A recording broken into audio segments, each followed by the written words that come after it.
जल की मिठास। गुरुकुल में शिक्षा प्राप्त कर रहे एक शिष्य को अपने माता पिता का संदेश मिला। पिता ने उसे घर बुलाया था। बिना देर किए शिष्य गुरु के पास गया और उनसे घर जाने की अनुमति मांगी। गुरु द्वारा अनुमति दे दी गई और अगले दिन शिष्य घर की ओर निकल पड़ा।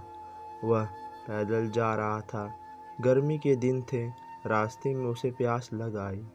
वह पानी का स्रोत ढूंढते ढूंढते आगे बढ़ने लगा। रास्ते एक किनारे उसे एक कुआं दिखाई पड़ा। उसने कुएं से पानी निकाला और अपनी प्यास बुझाई। उस कुएं का पानी शीतल और मीठा था। शिष्य उसे तृप्त होकर गया। वह आगे बढ़ने को हुआ ही था कि उसके मन में विचार आया, इतना मीठा जल मैंने आज तक कभी नहीं पिया। मुझे गुरुजी के लिए यह जल ले जाना चाहिए। वह भी तो इस मीठे जल का पान करके देखें। यह सोचकर उसने कुएं से जल निकाला और मशक में भरकर वापस गुरुकुल की ओर चल पड़ा। गुरुकुल में उसे देख गुरुजी ने चकित होकर पूछा, वत्स, तुम इतनी जल्दी लौट आए? शिष्य ने उन्हें अपनी वापसी का कारण बताया और मशक में भरा हुआ जल उनकी ओर बढ़ा दिया। गुरुजी ने वह जल पिया और बोले, वत्स, ये तो गंगा जल की तरह है। इसे ग्रहण कर मेरी आत्मा तृप्त हो गई। गुरु के शब्द सुनने शिष्य प्रसन्न हो गया। उसने पुनः गुरुजी से आज्ञा ली और अपने घर की ओर चल पड़ा। शिष्य द्वारा लाया गया मशक गुरुजी के पास ही रखा था। उसमें कुछ जल भी शेष था। उस शिष्य के जाने के थोड़ी देर बाद गुरुकुल का एक छात्र गुरुजी के पास आया। उसने वह जल पीने की इच्छा जताई तो गुरुजी ने उस मशक दे दिया। छात्र ने मशक के जल का एक घूंट अपने मुंह में भरा और तुरंत बाहर थूक दिया।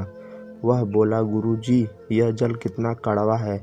मैं तो उस शिष्य की आपके द्वारा की गई प्रशंसा सुन इसका स्वाद लेने आया था, किंतु अब मैं समझ नहीं पा रहा हूँ आपकी उसकी झूठी प्रशंसा क्यों की। गुरुजी ने उत्तर दिया, वत्स, हो सकता है इस जल में शीतलता और मिठास नहीं, किंतु इसमें कोई संदेह नहीं है कि इसे लाने वाला का मन में अवश्य जब उसने यह जल पिया तो मेरे प्रति मन में उमड़े प्रेम के कारण वह मशक में जल भरकर गुरुकुल वापस लौट आया ताकि मैं उस जल की मिठास का अनुभव कर सकूं। मैंने भी इस जल को ग्रहण किया तो इसका स्वाद मुझे ठीक नहीं लगा, किंतु मैं उस शिष्य के हृदय में उमड़े प्रेम को देखते हुए उसे दुखी नहीं करना चाहता था, इसीलिए मैंने इस जल की प्रशंसा की।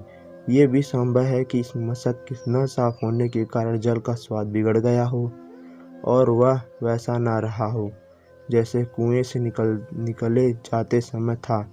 जो भी हो, मेरे लिए वह मायने नहीं रखता।